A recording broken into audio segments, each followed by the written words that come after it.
You're joking. Not another one? Hello and welcome to the MrAidenRule F1 channel, where we only upload 100% original content that's not been done anywhere else.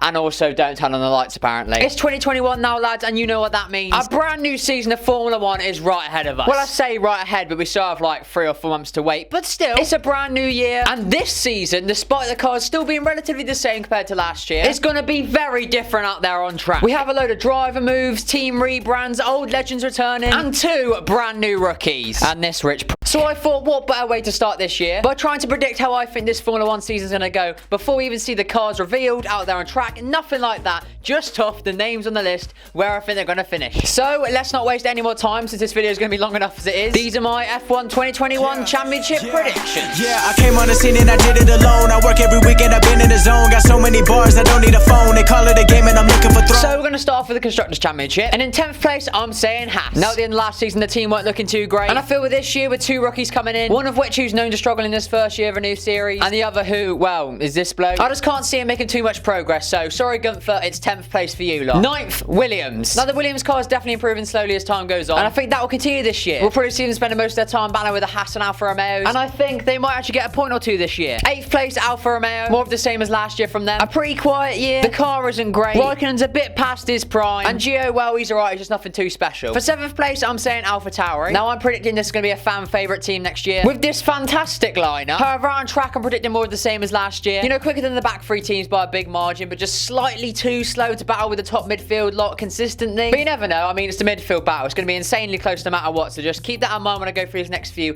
that it's all going to be very close. Now, 6th place is my first real controversial one. Alpine, or Alpine. I don't know how you say it. Renault. Now, currently, there's a lot of big things on social media saying that Alpine have really upped their game for the coming year. But, you know, we've heard it all before from the Renault guys. They say they've got big things coming and then they don't really deliver. And I just have that sort of feeling they're going to under-deliver this year. It might just be because I don't really rate the drivers they've got. But also a big part is they're always focusing towards the 2021 regulations, which are now the 2022 regulations. So I feel like their big standout year is going to come next year, not this year. But, you know, I'm happy to be wrong on this one. 5th place, Aston Martin. The newly branded Racing Point team. Last year, the car was very strong. And this year, I'm expecting much the same since the car is pretty much the same. However, like I said, I think the midfield's all going to be very close. I feel like some inconsistency might be the downfall of their drivers. I can really see these guys get a podium or 2 next year, but like I've been saying this whole time, I could be very wrong. 4th place, Ferrari. Now, I know it's very ambitious to put them in 4th place after the last year they've had and the fact that the car's going to be carrying over. But I just have a feeling that Ferrari, you know, will actually pull their finger out this year and sort some of their issues out. And I mean, with Sainz joining the team this year, it's definitely bound to help get the points consistently coming in. But in all honesty, I'm just predicting Leclerc is going to boost up their tally with some standout performances like it did this year. 3rd place now, and I'm predicting it's going to be McLaren once again for the 2nd year running. I feel like after their great year last year, they're going to continue that form into 2021 and just, well, you know, perform well. But like I said over and over again during this whole midfield segment,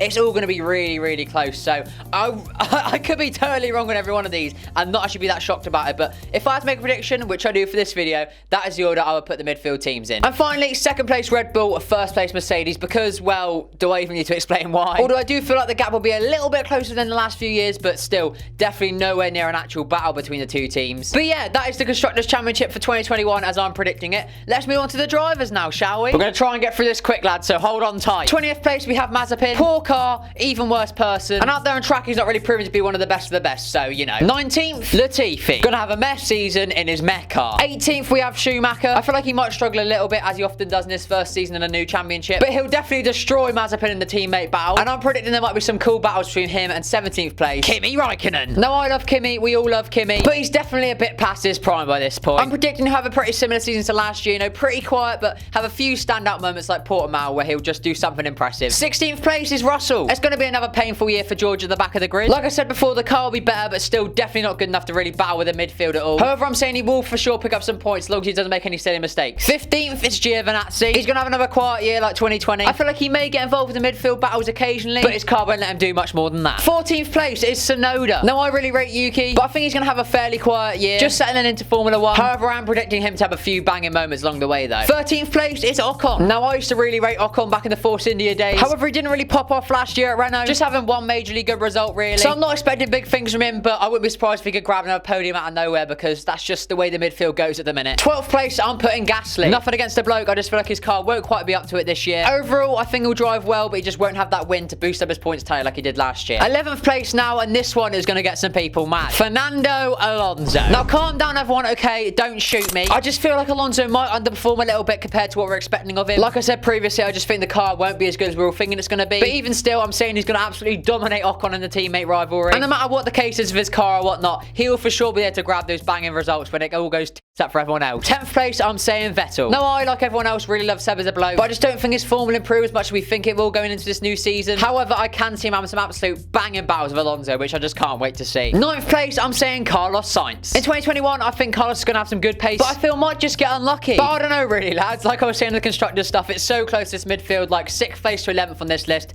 can really just shuffle around in whichever order, and I wouldn't be very surprised. But on to the next one now, and in 8th place, I'm saying it's going to be Lando Norris. Now, as I said when I predicted McLaren to finish 3rd in the Constructors, I feel the McLaren's going to have the pace this year, and I feel Lando's going to do a great job delivering consistent points for the team. But I'm just predicting he won't really have a big, you know, standout moment like a podium or a win or anything like that, so that's why he's going to be so far down in this midfield battle. But saying that, I'll be very happy to be proven wrong because, you know, we all love Lando. 7th place is Stroll. Now, if you know me, you know I rate Lance Stroll. I feel he had a very decent 2020. He just got unlucky a lot of times. And I think going into this new season, he's really going to impress. I feel he's definitely going to get a couple more podiums, and I'm calling it now. Lance Stroll will win a race in 2021. You're all laughing now, lads, but in 12 months' time, this is either going to be seen as an amazing call, or, well, you lot are still going to be laughing. But I don't know, I just feel like Stroll is really due a win at this point. He's done so well recently, just like getting podiums occasionally, so I wouldn't be too shocked if he just took a win out of nowhere. That is, of course, predicting that 2021 is going to be as mental of a year on track as last year was, which I'm praying it is. 6th place now, and it's Charles Leclerc. Again, like I said, Ferrari are going to be better this year, and Leclerc is going to outperform that car, which is going to drag him up the order quite a lot. Can definitely see the Monegasque getting a couple of podiums this year. 5th place now, and for me, it's going to be Daniel Ricciardo. No, I think the Honey Badger is an absolutely banging driver who's going to have another great year in 2021. He's going to get multiple podiums for sure, and I think he's going to really be at the top of that midfield battle, and I can't really wait to see him battling with Leclerc. So, 4th place now it is Sergio Perez. I'm keeping the positive energy coming here, lads, because I think Sergio, hopefully, is going to settle in well in that Red Bull. Defo get some podiums, and maybe, just maybe, another win. But saying this, I still don't think he'll really challenge Verstappen because it's Verstappen in a Red Bull. I mean, it's his team. 3rd place now is Valtteri Bottas. Of course it is. Now, I have a sneaky suspicion that Valtteri's going to turn up at the first race of the season, take the W, get us all excited about a championship battle, but then be absolutely average again till we get to Sochi, where he'll take another win,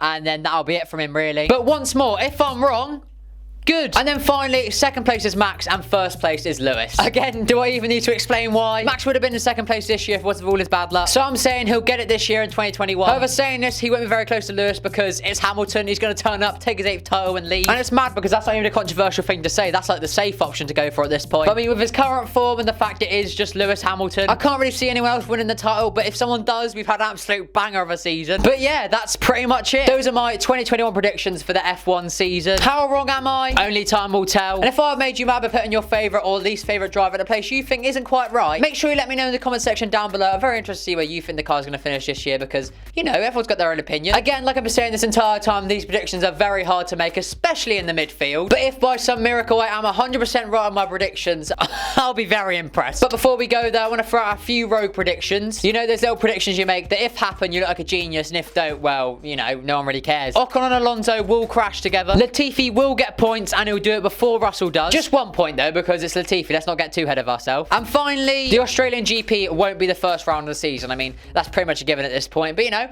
a good prediction from me. So there we have it. That's it from me today. If you enjoyed the video, make sure to leave a like and subscribe to the channel if you are new. I've been Aiden, this is Mr. F1. Thank you very much for watching once again, and I'll see you lot next time. Yeah, I came on the scene and I did it alone. I work every weekend, I've been in the zone. Got so many bars, I don't need a phone. They call it a game and I'm looking for thrones. Going through every comment, I'm wondering why everybody been talking and telling me how I'm supposed to be rocking, but really they wish they've been doing this all in